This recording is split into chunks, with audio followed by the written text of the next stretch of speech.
Radhe Radhe everyone. सो इस video में हम अपने बेसिक कॉन्सेप्ट्स और जो हमारे फॉर्मूलाज होते हैं उनका यूज़ करना सीखेंगे कि हमने किस कंडीशन में किस फॉर्मूले को यूज़ करना है। ओके, और उनका मतलब क्या है। हम इस वीडियो में मैक्सिमम आधा चैप्टर अपना कवर कर लेंगे, बाकी जो थ्योरी रह जाएगी वो हम अपने नेक्स्ट वीडियो में कवर करेंगे। ओके, चैप्टर 1 करना है हमने, तो चैप्टर 1 के सबसे पहले हम अपने बेसिक कॉन्सेप्ट्स क्लियर कर लेते हैं। ठीक है, जो आपके सारे सम्स को सॉल्व करने के लिए बहुत ज़्यादा ज़रूरी है। बेसिक कॉन्सेप्ट्स मेनली ये पार्ट भी थोड़ा बहुत थ्योरी का है।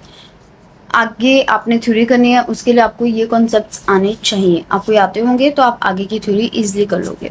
तो पहले ये कॉन्सेप्ट्स अपने क्लियर करते हैं। पहले अपना बिजनेस ट्रांजेक्शन।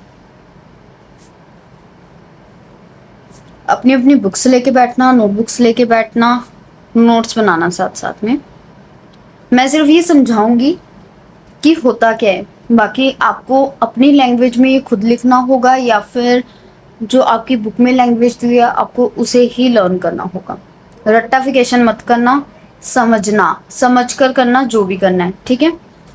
सो बिजनेस ट्रांजेक्शन्स होती है कि जब हम किसी को अपनी सर्विसेज दे रहे हैं, अपने गुड्स दे रहे हैं और उसके बदले उनसे पैसे ले रहे हैं, या फिर हम किसी से गुड्स या सर्विसेज ले रहे हैं उसके बदले उन्हें पैसे दे रहे हैं, तो इसको हम कहते हैं बिजनेस ट्रांजेक्शन्स। नॉर्मली जब हम अपने मनी, गुड्स या सर्विसेज को ट्रांसफर करते हैं, जब मनी, गुड्स या सर्विसेज ये तीन चीजें दो पार्टीज के बीच में ट्रांसफर होती हैं, उसको हम कहते हैं बिजनेस ट्रांजेक्शन्स। ओके, ये आपकी बुक में बहुत इजी लैंग्वेज में दिया हुआ है। It refers to the business activities involving transfer of money और गुड्स और सर्विसेज बिटवीन टू पार्टीज। दो पार्टी के बीच में जब मनी, गुड्स, सर्विसेज ये तीन चीजें ट्रांसफर होती हैं या एक्सचेंज होती हैं, उसे हम कहते हैं बिजनेस ट्रांजेक्शन्स। इसका मतलब हम दे भी सकते हैं और ले भी सकते हैं। इक्वल वैल्यूज, जब हम इक्वल वैल्यूज में लेते हैं और देते हैं उसे हम कहते हैं business transactions. Okay, business transactions clear हुआ। अब बिजनेस ट्रांजेक्शन्स में मेनली हमारी दो तरह की क्लासिफिकेशंस होती हैं बिजनेस ट्रांजेक्शन्स में। एक होती है इंटरनल और एक होती है एक्सटर्नल। देखो, इंटरनल ट्रांजेक्शन होती है जब हमारी कोई थर्ड पार्टी इन्वॉल्व नहीं होती है। ठीक है, इसकी यहाँ पे लिखते हैं क्लासिफिकेशन, क्लासिफिकेशन। बिजनेस ट्रांजेक्शन्स हमारी दो उसकी क्लासिफिकेशन है। पहली है इंटरनल, दूसरी अपनी एक्सटर्नल। देखो क्या होता है, इंटरनल जो होती है इसके अंदर हमारी थर्ड पार्टी इन्वॉल्व नहीं होती है, जो हमारी बिजनेस के अंदर ही ट्रांजेक्शन्स होती है। लाइक हमने डेप्रिसिएशन चार्ज किया फिक्स्ड एसेट्स पे, या फिर हमने बैड डेट्स के लिए एक प्रोविजन क्रिएट की है, तो वो होगी हमारी इंटरनल ट्रांजेक्शन। एक्सटर्नल क्या होती है हमारी, एक्सटर्नल होती है जब हम किसी पर्सन को गुड्स दे रहे हैं, उनसे किसी से पैसे ले रहे हैं, किसी से हम गुड्स ले रहे हैं या किसी को हम पैसे दे रहे हैं। मतलब जो नॉर्मल ट्रांजेक्शन्स होती हैं जो हम आम टाइप पे करते हैं। लाइक आप किसी दुकान पे जा रहे हो, ठीक है, आप दुकान पे जाके बोलते हो हमें एक लेस का पैकेट दे दो। आप लेस का पैकेट आप पैसे देते हो, सामने वाला आपको लेस का पैकेट देता है, तो ये आपकी क्या है, एक एक्सटर्नल ट्रांजेक्शन है कि आप गुड्स, मनी या सर्विस कोई भी चीज़ है वो आप एक्सचेंज कर रहे हो। ओके, और इंटरनल में क्या आ जाता है, like depreciation on fixed assets, provision created on doubtful debts. और ये सारी क्लासिफिकेशन जो है ये आपकी बुक में दी हुई हैं, ये दी हुई हैं, so please don't get confuse. अब इंटरनल, एक्सटर्नल ये तो हमारी क्लासिफिकेशन हो गई, बट जो ट्रांजेक्शन्स होती है ये मेनली दो तरीके से होती है। हमने किसी से पैसे लिए, हमने किसी को पैसे दिए, ये चीज़ तो हो गई, लेकिन ज़रूरी थोड़ी है कि हर बार ट्रांजेक्शन सिर्फ पैसों से ही हो, वो बिना पैसों के भी हो सकते हैं। लाइक देखो, ये ट्रांजेक्शन की क्लासिफिकेशन नहीं है, ये ट्रांजेक्शन बोली गई है कि ट्रांजेक्शन इस फॉर्म में हो सकती है, फॉर्म ऑफ ट्रांजेक्शन है ये। ठीक है। फॉर्म ऑफ ट्रांजेक्शन पहली कौन सी है? Cash transaction. दूसरी है क्रेडिट ट्रांजेक्शन। कैश ट्रांजेक्शन होती है जिसके अंदर हमारा कैश इन्वॉल्व होता है, यानी हम या तो कैश लेते हैं या कैश देते हैं। क्रेडिट होती है जिसमें हमने अभी कैश इन्वॉल्व नहीं किया होता, हम कहते हैं भाई हम तेरा 1 महीने बाद, 2 महीने बाद, इतने टाइम बाद हम आपको आपके पैसे दे देंगे। तो जब एक्सपायरी डेट खत्म होने तक हम कैश देते हैं तो उसको हम कहते हैं क्रेडिट ट्रांजेक्शन। ओके, लाइक देखो, ये सिर्फ मैं एक उसके लिए लेके जा रही हूँ, सिर्फ आपको समझाने के लिए। आप किसी दुकान पे गए, आपने पैसे दिए, सामान लिया, ये हमारी कैश ट्रांजेक्शन हो गई। क्रेडिट ट्रांजेक्शन होती है कई बार जब आप कहीं दुकान पे जाते हो तो आपने कई बार बोलते हुए ये सुना होगा, भाई तू मेरे खाते में पैसे लिख दे। खाते में पैसे लिख दे, इसका मतलब ये होता है कि आप सामने वाले से सामान लेके आ रहे हो और उसे कह रहे हो तो मेरे खाते में पैसे लिख दे। जब ये मंथ कंप्लीट हो जाएगा तो मैं इस मंथ के एंड में जितना बैलेंस बनेगा, मैंने अब तक तुझसे जितना सामान लिया होगा उस सबके पैसे मैं तुझे एक साथ दे दूंगा। तो वो अभी क्रेडिट ट्रांजेक्शन चल रही है कि 1 मंथ की आपकी एक्सपायरी डेट है, 1 मंथ के अंदर अंदर आपको पैसे देने होंगे। ठीक है, तो ये होता है कि बिजनेस ट्रांजेक्शन हमारी होती है कि जब हम मनी, गुड्स या सर्विसेज को ट्रांसफर करते हैं, वो हमारी 2 फॉर्म्स में हो सकती हैं, कैश में भी हो सकती है, क्रेडिट में भी हो सकते हैं हमारी ट्रांजेक्शन। और जनरली जो ट्रांजेक्शन्स होती हैं वो इंटरनल होती हैं और एक एक्सटर्नल होती हैं। एक्सटर्नल होती है जब हम बाहर वालों के साथ करते हैं, इंटरनल होती है जब हम अपने खुद के ऑफिस में या शॉप, आपकी जो कोई भी अपने खुद के बिजनेस में से ही जब हम ट्रांजेक्शन्स करते हैं उसको हम कहते हैं इंटरनल ट्रांजेक्शन्स। ओके, ये आपका पहला बेसिक कॉन्सेप्ट था। इसके बिना आपका कोई काम नहीं हो सकता बिजनेस का। अगर आप ट्रांजेक्शन ही नहीं करोगे तो आपका बिजनेस चल ही नहीं सकता। फिर आप जितनी मर्जी कैपिटल लगाओ, जितनी मर्जी एसेट सब। अब ये कैपिटल एसेट क्या होती है, आ जाओ समझते हैं। ओके, सेकेंड वन इज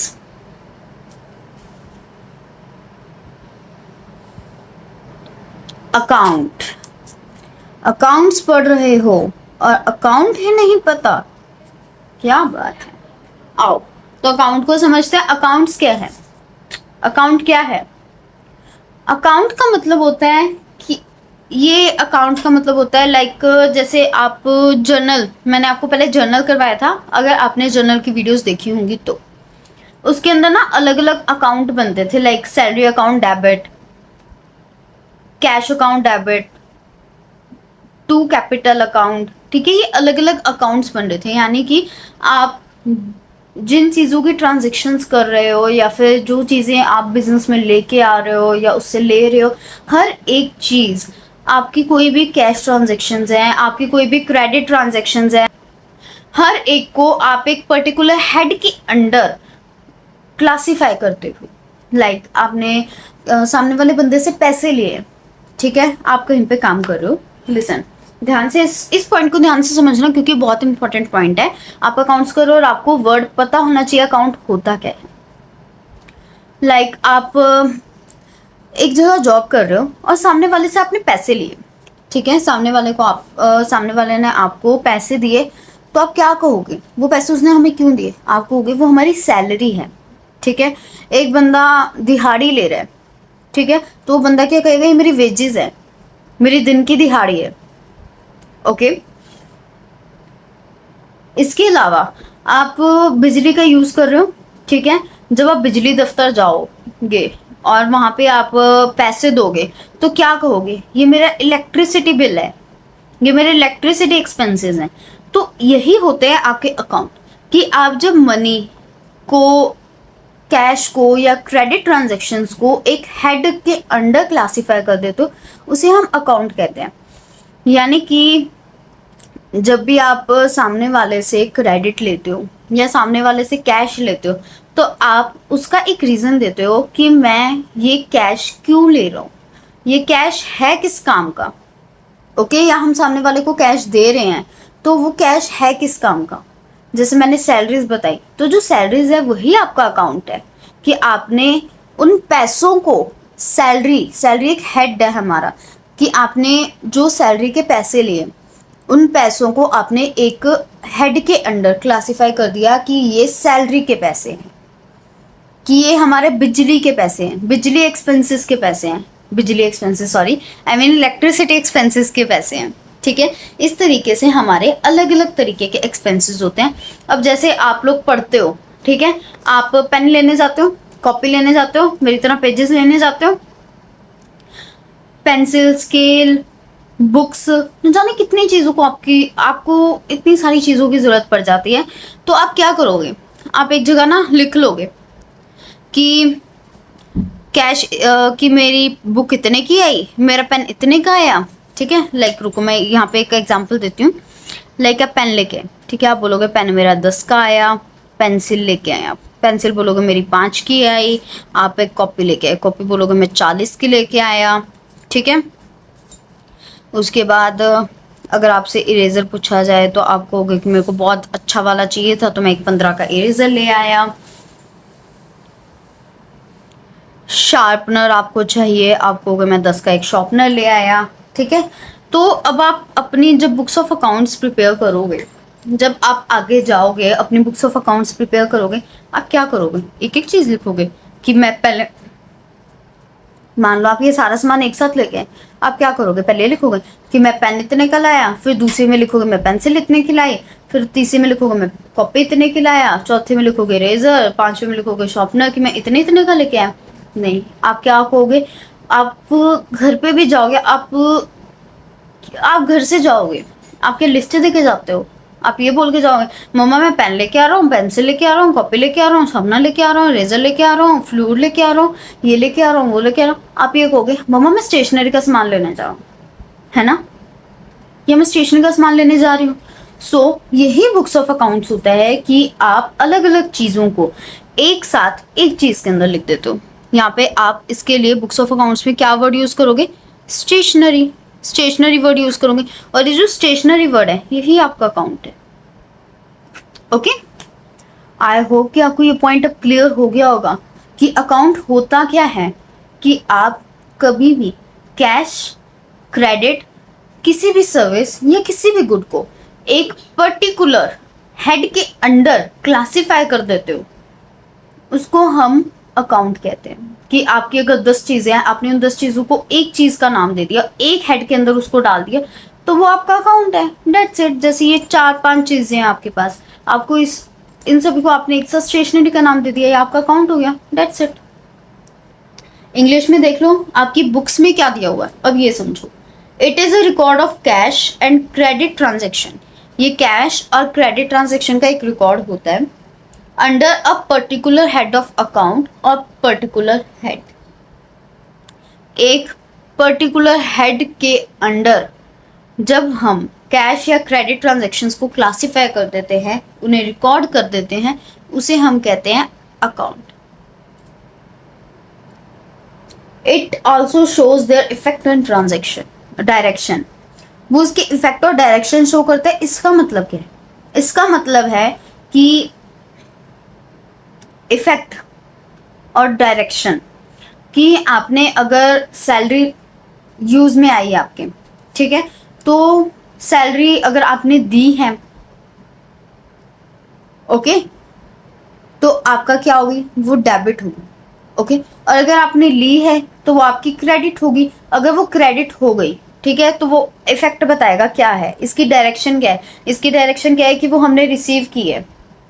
इसका इफेक्ट क्या है कि वो हमारा प्रॉफिट है, हमारी इनकम है। और अगर वो डेबिट हुई तो इसकी डायरेक्शन क्या है कि वो हमने दी है, हमारे हाथ से पैसा गया है, और हमें क्या है, इफेक्ट क्या है इसका, कि वो लॉस है हमारा, ठीक है, हमारा खर्चा है। अब अकाउंट वर्ड, ये सबको क्लियर हो गया होगा शायद, शायद क्या पक्का हो गया होगा। मैंने बहुत अच्छे से इसे समझा दिया है। अभी भी अगर आपको कोई कंफ्यूजन होगी तो मुझे जल्दी से उसके अंदर कमेंट में दे देना कि हमें ये पॉइंट समझ में नहीं आया। मैं वो आपको या तो कमेंट में समझा दूंगी या उसकी एक अलग से वीडियो बना के उसे भी डाल दूंगी, या तो शॉर्ट्स में या वीडियोस में। ओके, अब हम करते हैं अपना third point, very important point, capital. Capital, Delhi is the capital of India. ये वो वाली कैपिटल नहीं है जो आप समझ रहे हो, ये वो वाली कैपिटल नहीं है। देखो कैपिटल होता है अकाउंट्स में, कैपिटल का क्या मतलब है? अकाउंट्स में कैपिटल का मतलब होता है कि जब एक बिजनेसमैन, इससे पहले आप ये चीज और समझो, एक चीज और, फोर्थ पॉइंट आएगा आपका प्रोप्राइटर।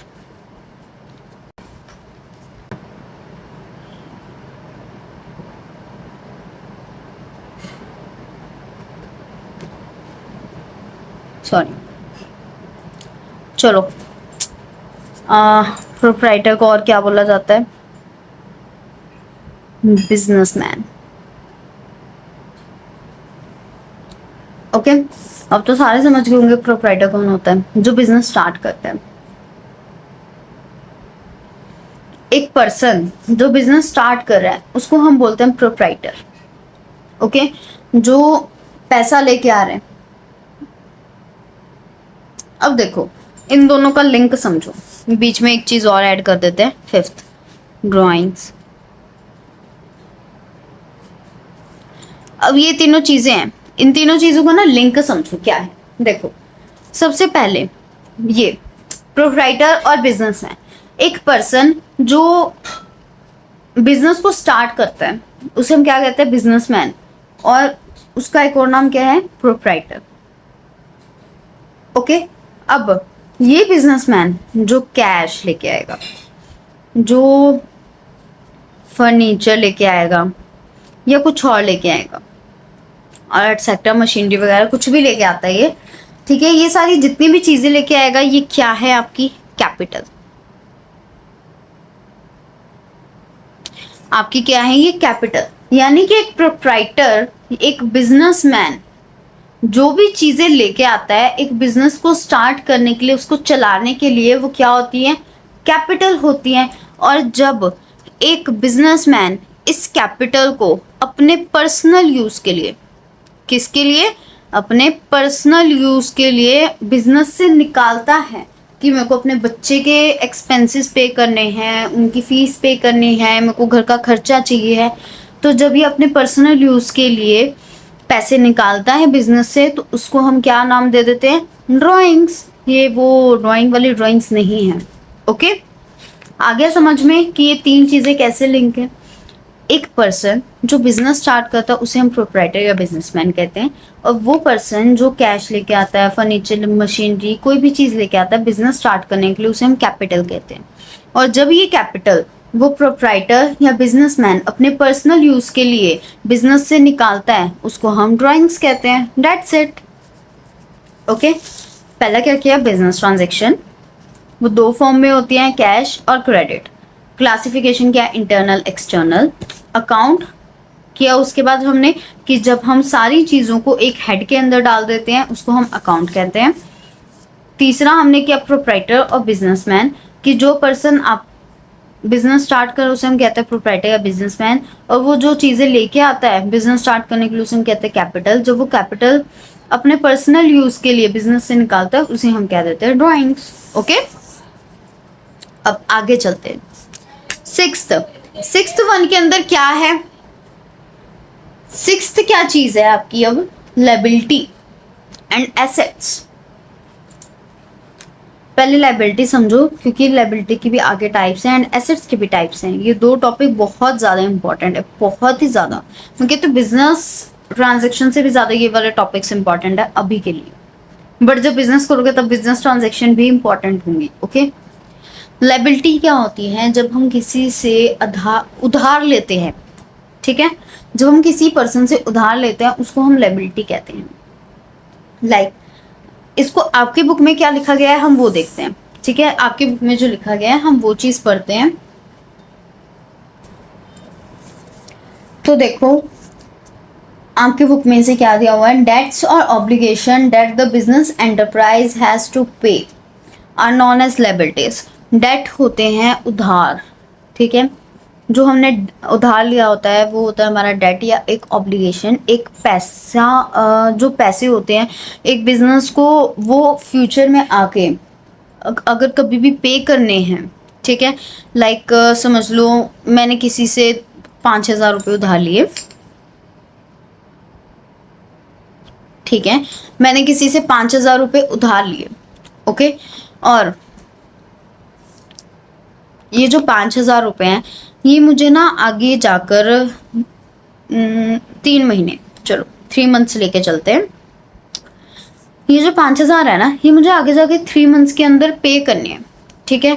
तो आज मैंने ये लिए, मैंने कहा कि अगले 3 मंथ में मैं आपको ये पे कर दूंगी। तो ये जो है ये मेरी क्या एक लायबिलिटी है, ये एक डेट है या एक ऑब्लिगेशन है। मैंने ऑब्लिगेशन होता है कि मैंने एक चीज़ बोल दी आपको कि मैंने इतने टाइम बाद आपको ये चीज़ पे करनी है, ठीक है, तो ये इतने टाइम बाद ही मैं पे करूँगी, ओके। डेट या ऑब्लिगेशन, जब भी हम एक बिजनेस को कोई भी डेट या ऑब्लिगेशन पे करनी होती है उसको हम क्या बोलते हैं, लायबिलिटी। तो लाइक हमने कोई भी गुड्स है वो क्रेडिट के ऊपर परचेज किए, मैंने 5,000 के गुड्स परचेज किए और मैंने कहा कि मैं आपको 3 मंथ बाद पैसे दे दूंगी, ठीक है। तो ये क्या है, हमारी एक लायबिलिटी है कि हमने सामने वाले पर्सन को आगे जाके सही लेकिन पैसे तो देने हैं। हमारे ऊपर एक कर्जा बना हुआ है, कर्जा ये हमारा कि हमने एक पर्सन से कर्जा लिया है, उसके गुड्स हमने उधार लिए हैं और अब हमने उसे वो पे करने हैं। लोन टेकन फ्रॉम बैंक, हम किसी बैंक से लोन ले रहे हैं, किसी फाइनेंशियल इंस्टीट्यूशन से लोन ले रहे हैं, ये भी हमारी एक लायबिलिटी है, ओके। अब देखो लायबिलिटी के 3 टाइप्स होते हैं, लायबिलिटी के 3 टाइप्स होते हैं। कौन कौन से होते हैं, एक होती है फिक्स्ड लायबिलिटी,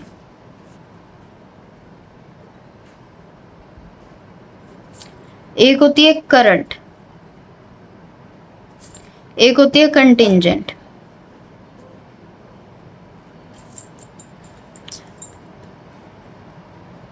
एक, दो, तीन, ठीक है, 3 तरह की हमारी लायबिलिटी होती है। अब समझो फिक्स्ड कौन सी होती है। जो फिक्स्ड लायबिलिटी होती है वो होती है हमारी मोर देन 1 ईयर के लिए।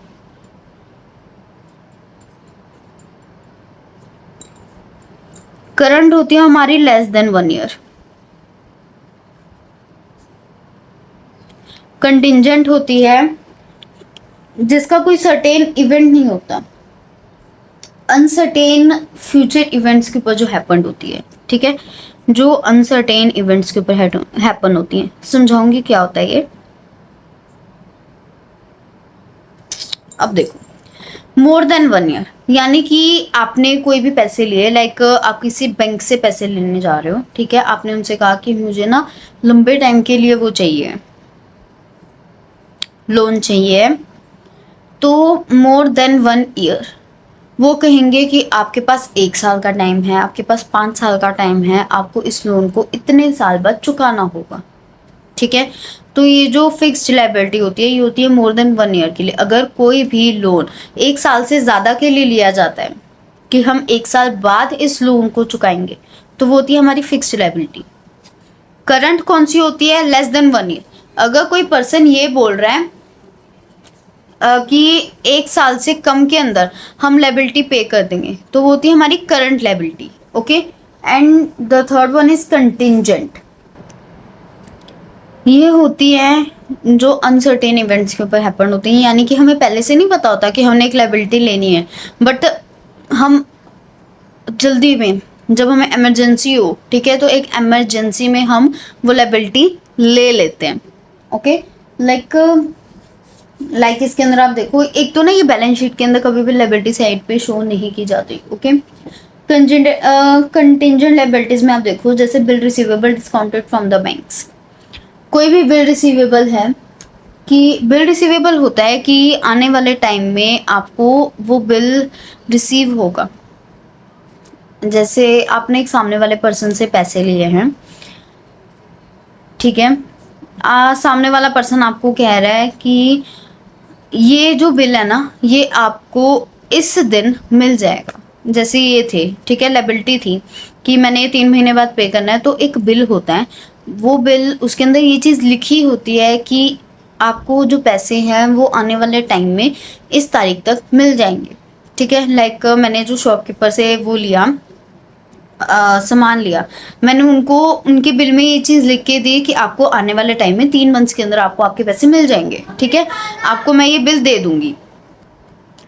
और जो शॉपकीपर था उसको इमरजेंसी पड़ गई, वो कह रहा है कि नहीं मेरे को अभी चाहिए, लाइक 1 महीने बाद वो आके कह रहा है कि मुझे अभी चाहिए पैसे, मैं इतना ज़्यादा वेट नहीं कर सकता। तो मैं कहूँगी मेरे पास अभी पैसे नहीं हैं, मैं आपको अभी नहीं दे सकती, मैंने 3 मंथ का टाइम मांगा था। तो जो शॉपकीपर होगा वो क्या करेगा कि वहाँ पर जाएगा बैंक में, बैंक में जाके कहेगा कि मुझे ये बिल ना डिस्काउंटेड करवाना है, यानी कि मुझे इस बिल के जितने पैसे हैं आप अपना चार्जेस काट कर, ठीक है? जब ड्यू डेट से पहले आप किसी भी बैंक में जाते हो बिल डिस्काउंट करवाने, तो वो क्या तो वो क्या करते हैं कि अपने जो उनके चार्जेस होते हैं 1%, 2%, 3%, जितने भी उनके चार्जेस होते हैं वो चार्जेस लेते हैं, ठीक है? उन चार्जेस को काटने के बाद उनकी जितनी अमाउंट ड्यू होती है वो ड्यू अमाउंट वो शॉपकीपर को दे देते हैं। लेकिन जब उसकी ड्यू डेट आती है ना बिल की कि उन्होंने बिल डिस्काउंट करवाना है, ठीक है? शॉपकीपर तो बिल डिस्काउंट करवा के ले गया, लेकिन जब बैंक वालों के पास वो बिल रहता है, ठीक है? और जब उसकी ड्यू डेट आती है, लाइक जब वो 3 मंथ की डेट पूरी हो जाएगी, तो जो बैंक वाले होते हैं ना वो कस्टमर के घर पे जाते हो, कहते हैं कि शॉपकीपर ने इतना बिल डिस्काउंट करवाया था, आप हमें अब इसके पैसे वापस कर दो। तो शॉपकीपर बैंक वालों को इसमें फ़ायदा हो जाता है कि शॉपकीपर को उनका जो 2% चार्जेस वगैरह होते हैं वो डिडक्ट करके देते हैं, ठीक है? चार्जेस वो डिडक्ट करके देते हैं, बट जो कस्टमर होते हैं उनसे वो फुल चार्जेस लेते हैं। तो जो 2% वगैरह का जितना भी होता है वो उनका फ़ायदा हो जाता है। ओके, एक बार और समझो क्या होता है बिल डिस्काउंटेड। देख, बिल डिस्काउंटेड ये आपकी 7th हो जाएगी। इसके बाद ना आपको कंटिजेंट वो बहुत अच्छे से समझ में आ जाएगी। अनसर्टेन इवेंट्स होते हैं कि इमरजेंसी में आपको कोई भी चीज़ चाहिए। देखो, जैसे बिल डिस्काउंटेड फ्रॉम बैंक, एक शॉपकीपर, लाइक मैं गई, मैंने ना 5,000 के गुड्स लिए और मैंने ना उसको एक बिल दे दिया शॉपकीपर को। उसके अंदर लिखा हुआ था कि 3 मंथ्स के अंदर आपको आपके पैसे मिल जाएंगे, 3 मंथ्स, ठीक है? 3 मंथ्स में आपको आपके पैसे मिल जाएंगे, बट आफ्टर 1 मंथ, 1 मंथ के बाद शॉपकीपर मेरे घर आता है और कहता है कि मुझे ना इमरजेंसी है, मुझे पैसे चाहिए, आप मुझे दो। मैं कहूँगी मेरे पास तो है नहीं पैसे। तो क्या करेगा जो शॉपकीपर होगा, ठीक है? जो शॉपकीपर होगा या बिजनेसमैन होगा, कोई भी होगा, ठीक है? वो बैंक के पास जाएगा। किसके पास जाएगा? बैंक के पास जाएगा और कहेगा कि मुझे बिल डिस्काउंट करवाना है। क्या करवाना है? बिल डिस्काउंट करवाना है। तो बैंक वाले क्या करेंगे कि उसे बिल डिस्काउंट करके दे देंगे। बिल डिस्काउंट कैसे करके देंगे? वो अपने उनके जो 2% 3% चार्जेस होंगे उसे काट देंगे। 5,000 का बिल है, इस पे 2% चार्ज उन्होंने लगाया, 2% चार्ज माइनस करके, ठीक है, जितना उसका वो बनता होगा बिल, ठीक है, वो सामने वाले पर्सन को वो दे देंगे। ओके, मान लो देखो 5,000 है, उसके ऊपर आपने 2% लगाए, कितने आ गए? 100 आ गए, ठीक है? 2% कितने हो गए? 100। तो आप ना 5,000 में से 100 माइनस कर दो, 4,900 आ गया। ओके, तो बैंक वालों ने क्या किया कि 5,000 का बिल था, 100 रुपये उन्होंने डिस्काउंट लिया और 4,900 उन्होंने उसको दे दिए शॉपकीपर को, ठीक है? तो ये उनका क्या हो गया? शॉपकीपर का बिल डिस्काउंट हो गया कि उसको चार्जेस कट करके जितने पैसे उसके बनते थे उसे मिल गए। अब जब ड्यू डेट आएगी तो बैंक वाले कस्टमर के घर जाएंगे और उससे सारे चार्जेस ले लेंगे, 5 के 5,000। That's it. अब इस चीज़ का इसके साथ कनेक्शन देखो क्या है कि शॉपकीपर को इमरजेंसी पड़ी, उससे इमरजेंसी में बिल डिस्काउंट करवाया। और कंटिजेंट लायबिलिटी क्या कहती है कि अनसर्टेन इवेंट्स, जब इमरजेंसी में हम कोई भी लायबिलिटी लेते हैं, अनसर्टेन इवेंट्स के ऊपर जब हमारी कोई लायबिलिटी क्रिएट हो जाती है उसे हम ये चीज़ कहते हैं। ओके, अब आप कहोगे कि उसने तो पैसे ले लिए, उसने पैसे दे दिए, कहाँ से लायबिलिटी क्रिएट हुई? कस्टमर की तो लायबिलिटी क्रिएट होगी ना, कस्टमर ने तो ड्यू डेट पे करने हैं ना पैसे बैंक वालों को 5000, यानी मैंने तो बैंक वालों को भी पैसे पे करने हैं ना, मैंने तो जिससे सामान लिया था उसको पैसे मिल गए, मैंने अभी तक थोड़ी दिए हैं उसको पैसे, वो तो बैंक वालों ने दिया, अब मैं बैंक वालों को पैसे दूंगी। तो वो क्या है, एक कंटिजेंट लायबिलिटी है कि मैंने तो करंट लायबिलिटी ली थी कि मैं 3 महीने में पे कर दूंगी, बट वो करंट किस में कन्वर्ट होगी, कंटिजेंट में कन्वर्ट हो गई, अपने आप वो चीज़ हो गई, मैंने तो सोचा भी नहीं था कि ये चीज़ हो जाएगी, बट अपने आप हो गई ना। तो इसी को कहते हैं हम कंटिजेंट लायबिलिटी। इसके साथ आपका बिल डिस्काउंटेड हो गया। वैसे ये आगे का टॉपिक है, इस चैप्टर का नहीं है, बहुत आगे आता है, एक बिल एक्सचेंज आपका चैप्टर होता है उसके अंदर आता है ये, बट आपने अभी समझ लिया, इस चीज को नोट जरूर करके रखना। ओके, ये आपके बिजनेस में भी काम आएगा, ठीक है, इस चीज को माइंड में रखना है, आपके बिजनेस में भी काम आएगा।